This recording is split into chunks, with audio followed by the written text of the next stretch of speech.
All right, welcome back to part 4, the fourth and final section of this conversation that I had with Max, basically breaking down the music in the Wheel of Time show. This video, we're going to be talking a lot of Lanfear. No spoilers!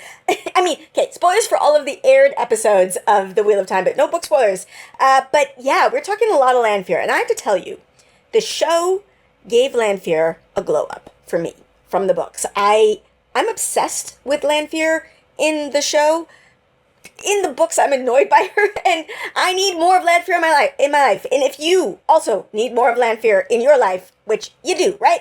You need to go to SaveWoT.com. You need to sign the petition. You need to check out their action items about things like you can contact streamers. You can send them letters. I've sent them a bunch of postcards. Well, I sent a bunch of postcards to different streamers. That's what I've done. And you can do that, and it's there.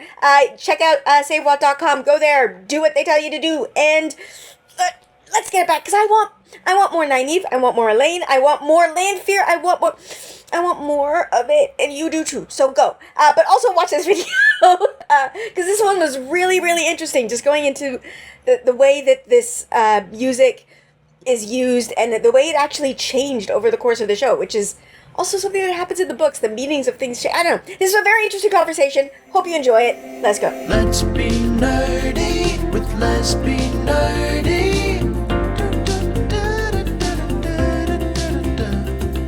Let's be nerdy with Let's Be Nerdy. The music I would like, obviously before, now I'm going to be noticing it way more when I'm rewatching, but the music I know that I noticed and was associating with specific characters. Obviously Al Naito, that was Swan, like that was fully a Swan. There was the Hero of the Horn music, Raging Sun. I think those are the three that in my, and then in season 3, obviously that siding song, like that one immediately I picked up on, because it literally, they say siding a couple of times in that one. Those are the only 3 or 4, I should say, that I actually had picked up on and was tracking. Oh, there's like a Two Rivers-y feel, because in when Matt has his what do you call it? Stick fight. Quarterstaff fight? Yeah, the quarterstaff fight. There's, thank you, sorry. But it like switches from like hero music into really, like folksy kind of, I don't know what to call it.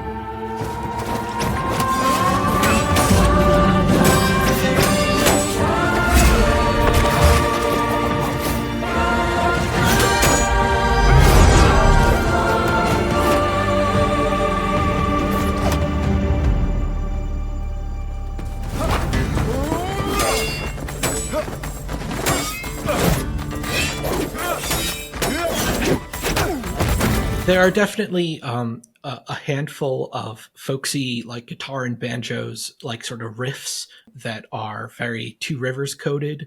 The one that's in that fight, I hadn't had time to check out. I guess we could listen if you'd like to. Oh, sure. I was just like, but yeah, the reason I was saying it is just because it's so interesting to know how intricate it is. Because the ones I had picked, like I feel like I was just scratching the surface. Or we could talk about, I mean, one of the other ones that you brought up is, of course, the Heroes of the Horn music, which is, of course, just the Matt Cawthon theme, slowed down with some very thick harmonies. Interestingly, again, you know, Matt kind of just has the one track, but by having that version of it, there's a sort of like, this is the wider plot significance for Matt. And then there's also a personal version, because when he's having his Shawshank moment, we hear basically completely unharmonized over a static harmony that includes some of those sort of like Two Rivers-y riffs.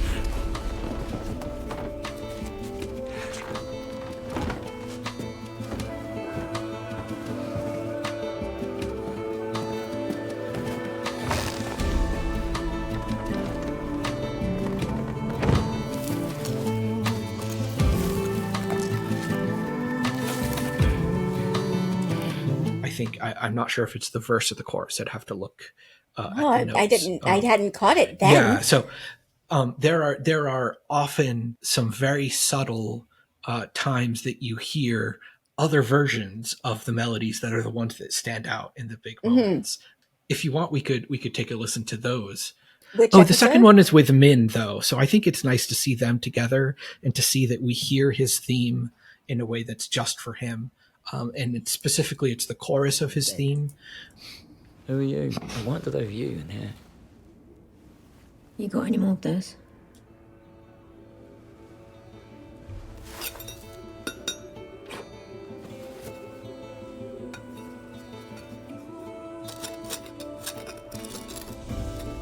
I'm in. Matt Coulson.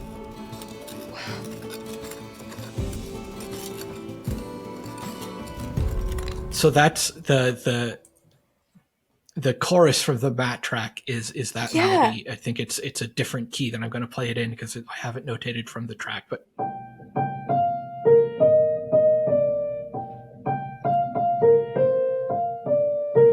And of course it's different because it's over just a single harmony. So when we hear it in the track, it's sort of, I'd say like a midway point in terms of how dense the harmonic rhythm is. So in the track, it's, whereas in that version, it's just a static harmony. So it's difficult to tell. It kind of vacillates between feeling like it's in minor or major, whereas in the track it also vacillates, but I think in more just in different ways that feels sort of more upbeat, although it also keeps sort of like having problems again. We could get into whole conversations about just sort of like just the tracks by themselves and how there's some fun Nynaeve stuff in her track about the way that the second verse, so the first verse starts at one pitch level.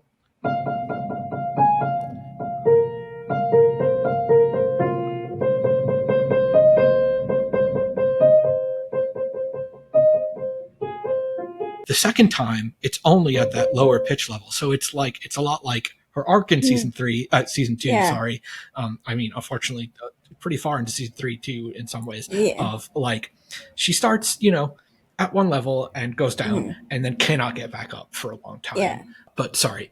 So we could go on and listen to the horn bit maybe where we'll hear first the verse, but then eventually you do also hear the chorus harmonized in the same way as the horn music. So maybe I should play just the Matt Cawthon track's verse goes.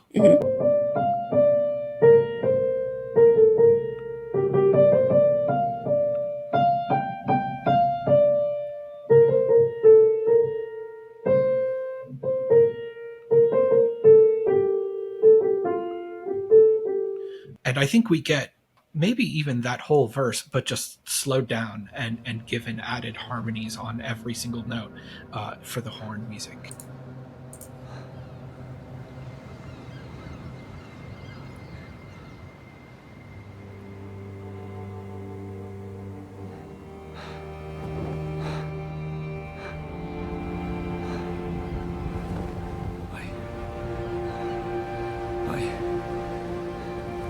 I remember.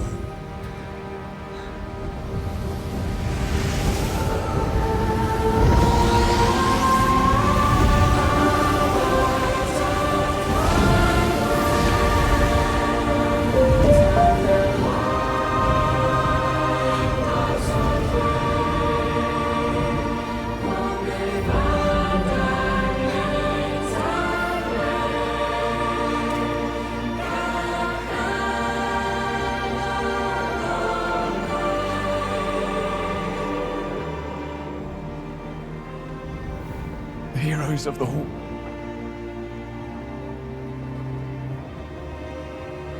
I am one of you. I have fought by your side times beyond number. Fight with us once more.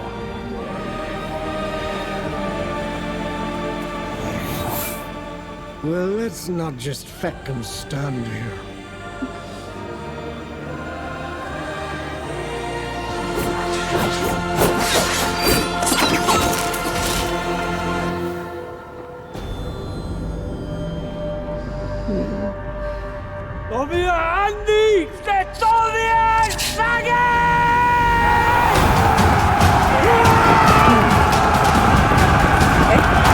I mean, it's just criminal to cut it off before he says it. Sorry. Sorry, it's just criminal to cut it off before he says it. He says No, the you line. can't. It's one of the best moments of the entire show. That's it. It takes the verse and evens out the rhythm, basically, right? From to and doesn't quite get through the whole verse before sort of building up into the chorus,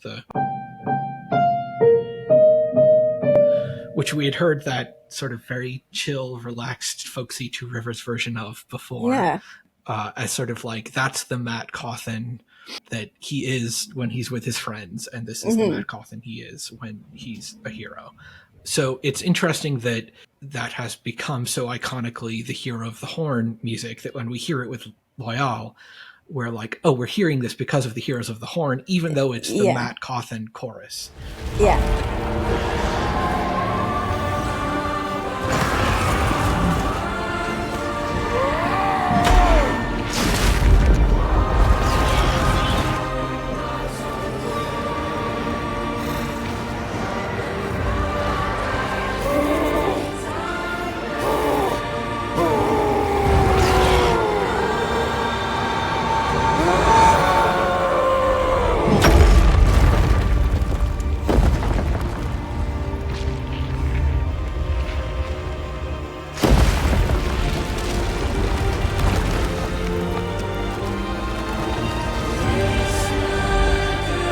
I hadn't recognized it was the Matt Cawthon chorus. In my mind, that's the Heroes music. It's, you know what? Okay, completely whatever. I don't know. Do you like musicals? I know you're a music person, but not every. I'm not as much of a Broadway musical person, but yeah, try me. The music. What do you call them? The book? No, the musical. Whoever. It's the guy who wrote the music for Wicked talks about how the unlimited track, like there's a unlimited, like that line from Wicked, is a reworking of Somewhere Over the Rainbow. And I've seen him play it, and it's the same notes, but they're in a different rhythm. And so it's unrecognizable. Like I've watched videos of him playing them back to back, and I know mentally that they're the same thing, but when they're played in a different rhythm, I can't recognize them. And it's just, I know it's not exactly the same, but it's wild to me. Hearing you play them on the piano, I'm going, oh yeah.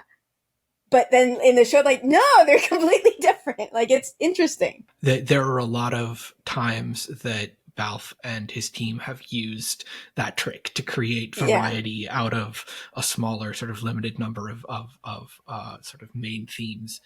And certainly a lot that we only ever hear in the show in a very slowed down, almost non-rhythmic way compared to their track counterparts. Like the Leandrin theme, we only hear in a kind of peppy rhythm when Ishamael invites her to accept his offer. Leandrin. That's your name, right? Would you like some help?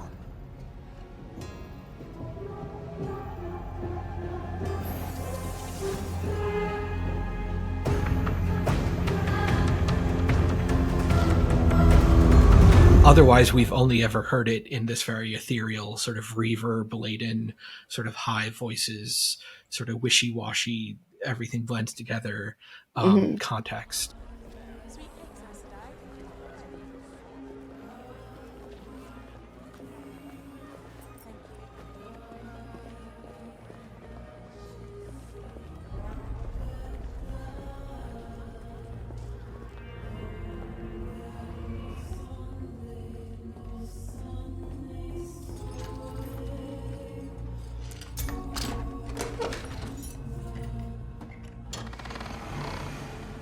At least not.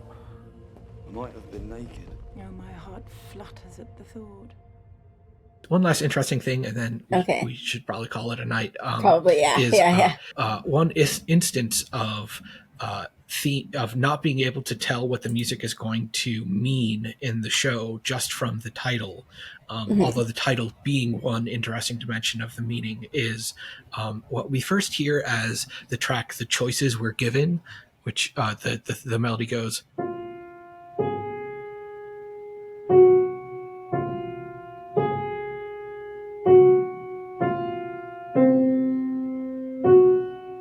That might not sound like much just in the piano version, but we could maybe go to, so it's as the boys are entering Breen's Spring.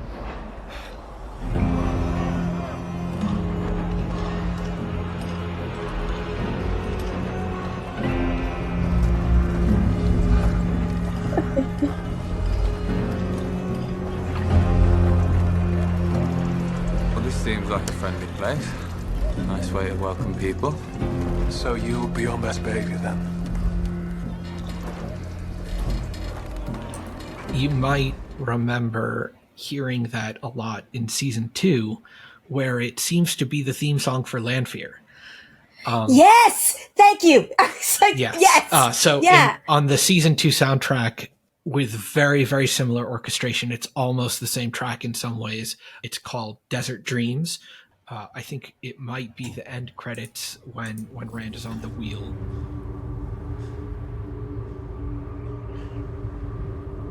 Finally.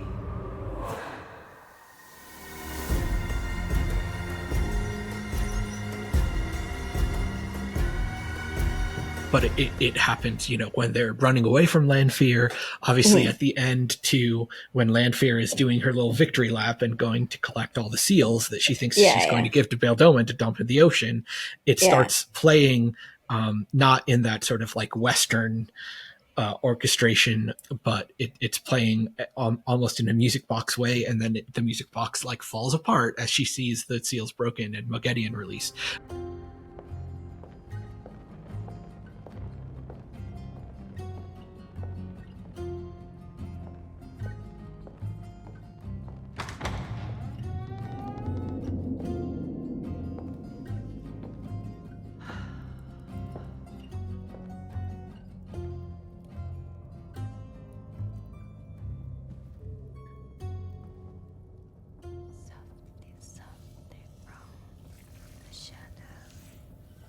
So it's interesting that something that was just associated with walking into a mining town and kind of sounded like a Western turns into a theme that we hear alongside Lanfear all the time. And the interesting thing is that Nicola Culpeper called this the Forsaken theme when he was on Dusty Wheel, and said that he snuck it in a couple other times. So I don't remember how much we hear it alongside Ishamael, although it is used at the end of the Dark Friend Social in a way that harmonizes it very distinctly, so that it begins to turn into the cue that's used for Blood Calls Blood. The version at the end of the Dark Friend Social is a little bit like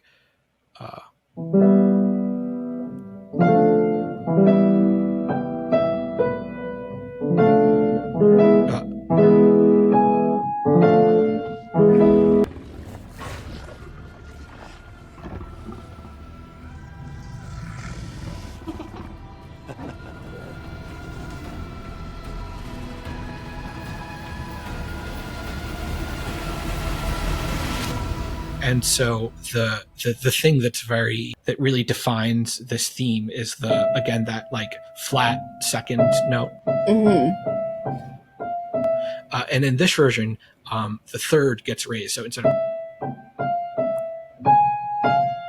and that distinctive interval, which is present in it's in sometimes orientalizing ways, but also in actual scales from the Middle East, is a big part of the harmonic progression that happens for the Blood Calls Blood, like the Lanfear release scene.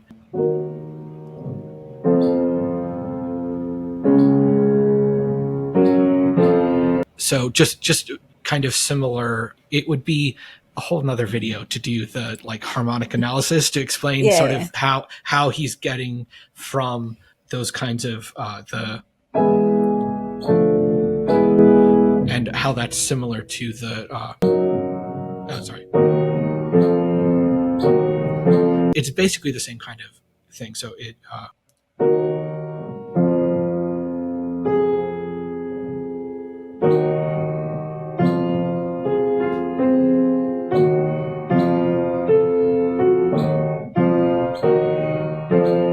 maybe it's better than me playing. I think potentially the Dark Friend social thing sounds enough like what I was playing that we could just skip to the Blood Calls Blood.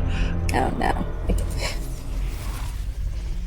Lanfear sarkon lemni. Akhada kasay zarhay hade. Malay Masha sarsenunay nesolin order. Arge aksarniye. Yule tinto mara shosva.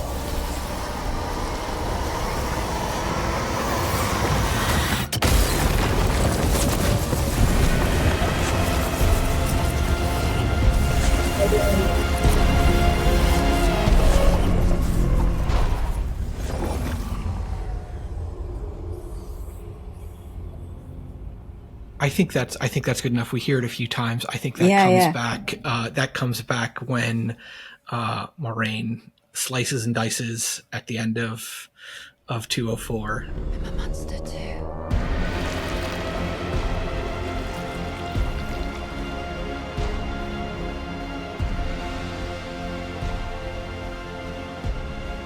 What do you mean?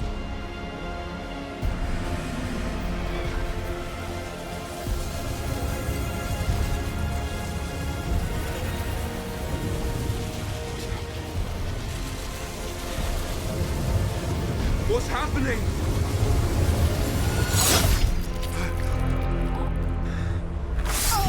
A thing that seems like it's just a cool, like, quick moment of music that isn't a full melody actually kind of, I think, evolved from the Choices melody. So Lanfear gets represented both by this sort of custom version of it and by the sort of like Western vibes. But it's interesting that it originates in Breen Spring, and I think it has a lot to do with the fact that Breen Spring is a place that breeds dark friends in a certain sense, in that like Dana attributes Dina's the book Tom's the book version, fridge, right? Tom's fridge. Sorry. she is Tom's fridge. She is. I mean, you can't be mad at the show for having so much fridging when the books. I mean, what is Egwene but the fridgiest fridge is the ever to fridge? Instigating fridge. Yes. The inciting fridge. Yes. Dana very much attributes her desire to break the wheel to whether or not you believe she's a true believer, because she kind of also wants the glory for herself, but to the fact that she lives in this place where nobody ever leaves. Everyone just lives and dies in the dirt. And so as far as she can tell, life is suffering and she wants to end it all. So she has made a choice to be, and indeed the title of the track is The Choices Were Given. She has not been given great choices either. And so it's interesting that it, that's also the first time though that we hear the name of a Forsaken, I think. I think because so. she introduces us to Ishamael. Ishamael. And so it's interesting that it becomes very iconically Lanfear coded in season 2, and picks up on that side of it as sort of like an anthem for dark friends. It also, I think, retains, I don't know if it does sound like there's this whole sort of insider lingo that Nikhil had. He just referred to it as the Forsaken theme. And it's like, there's no official place where it's called the Forsaken theme. So I know y'all have labels that you just haven't told me. But Nikhil had revealed this. Folks who watch The Dusty Wheel already know this reveal. He was telling us that he inserted it very quietly and briefly and subtly after Egwene is recovering from killing Rena.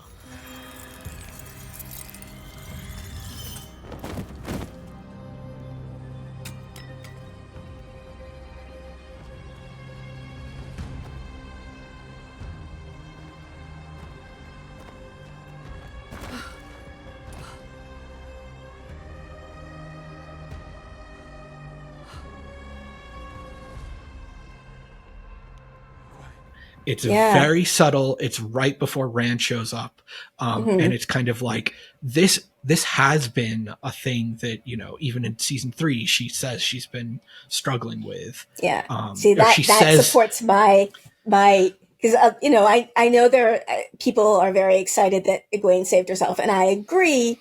However, I do think that was part of Ishi's plan was to push her to do something bad, which my stance, murder bad. And like, I know Rena, I'm not mourning Rena's death, but when you kill somebody who is no longer a threat to you, I don't know how else to define that. That's murder.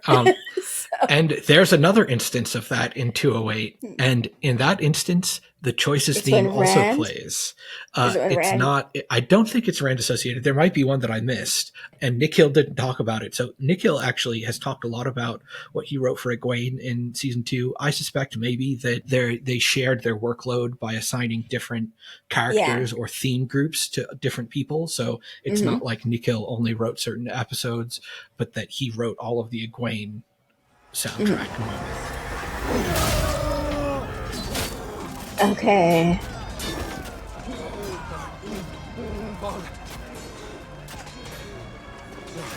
No!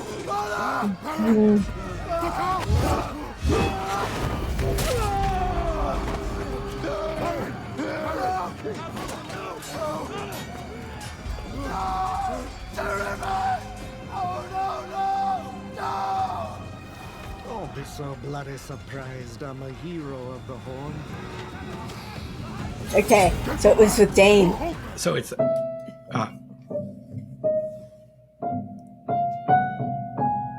one of the two. They're like slightly different versions, but it's in there. It was a little subtle. I don't know if I wasn't hearing it. It's there though. I caught it. Yeah, it's there. So it's a great reminder that it's interesting that we could listen to the Egwene version, the Egwene moment too. But it's interesting that Perrin's reaction to the thing he did that has brought him the closest to the dark, at least according to the soundtrack, is something that he recognizes was not right and needs to be made right, even if he's not going to get the justice that will be, restorative, let's say. Yeah. I don't think, I don't think the White Cloaks are going to do restorative justice, No, not even. That. Yeah. Like, I was associating it with, like, that's the moment that turns Dane from, like, he's a member of the White Cloaks. The man is, doomed. But it all, like, he is at that point thinking he's doing the right thing. Like, the White Cloaks are well-intentioned morons, but he thinks he's doing the right thing. And this is the moment where he turns from,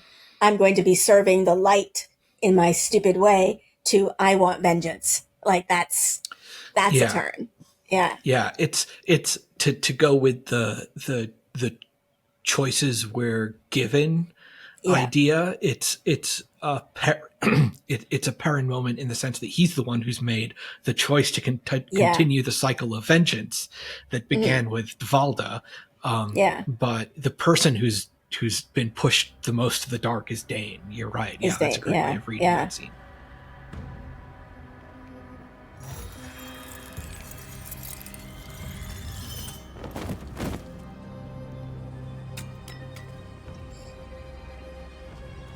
There it is. There it is.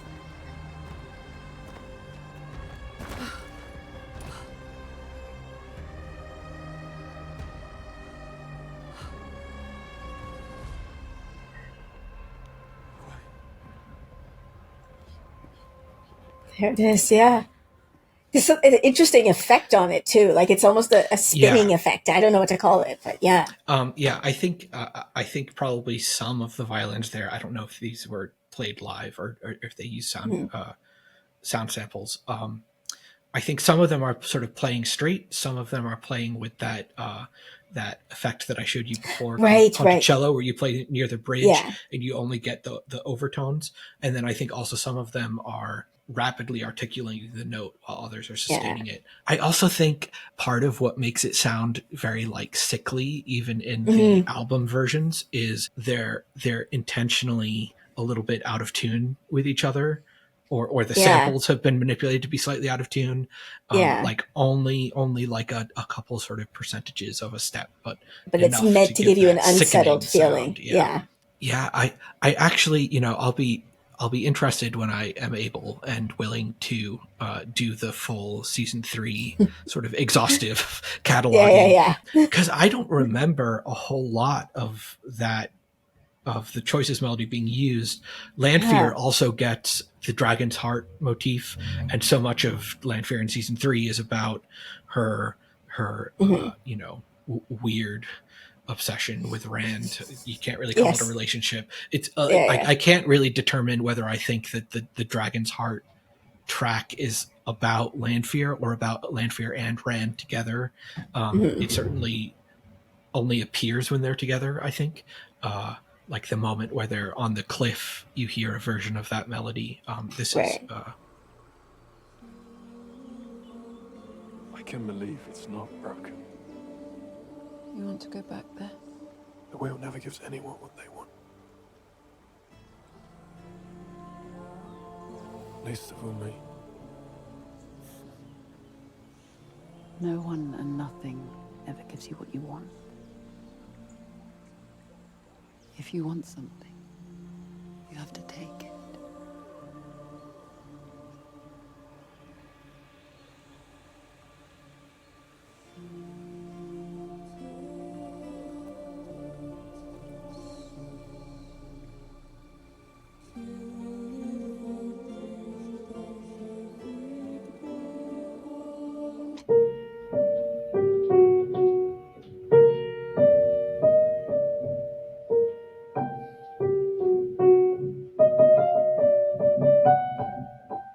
And that last bit, often like very slowed down, is the only bit that's like super recognizable. It's usually soft when it starts.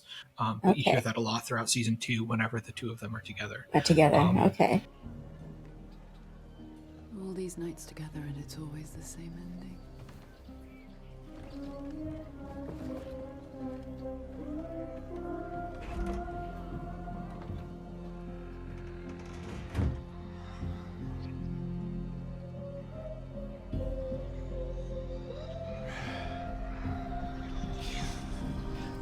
I think it's really a Celine theme, given that since Lanfear is not really in situations where she's being presented as the kind of big Forsaken threat like she is in season 2 when she gets that Choices Forsaken melody. And Moghedien has her own. I was going to ask you, but I wasn't sure if you'd gotten to Moghedien yet. Yeah, I haven't analyzed it. So you can often the recognizable melodies from the Moghedien track will slip in at a certain point while she's on screen, but her creepy appearances are normally accompanied by like sort of weird high metallic percussion and lots of distortion effects and stuff. That probably is a lot of like digital audio workstation creation that is difficult for me to replicate on my own. It's just not my specialty. So it's difficult, it'd be cool to be able to figure out like, oh, the creepy music when she's like making a gray man or something is actually somehow the Moghedien track manipulated electronically somehow, but I'm not sure. I don't think we got really any theme music for the other two Forsaken in season 3, so not enough on screen. I think it is certainly, they have so much music material that I think sometimes I don't want to say that they forget to use it all, but there are certainly like there's so much more that they could have put in. I think, and they have to make a choice, and they have to make a choice, and they also are usually the last creatives to get their turn, and so they makes sense. Everyone's working on a deadline, but they are working on the deadest deadlines. Usually, they're even after the edits, I'm sure. And given that it has to be a team effort because it's just too much for a single person to do, I'm sure there's a version of this show that could even more thoroughly weave together all of the themes. Like if it were, say, picked up for future seasons by, say, Apple or some other company like that, and they just gave them all the time and resources they needed to make it, then they could really jam it pack with music that would be understated yet powerful and meaningful. But we'll only get to see that if certain people make certain choices. So let's we'll play that music here so that I'm totally kidding. Don't be a Forsaken, Apple.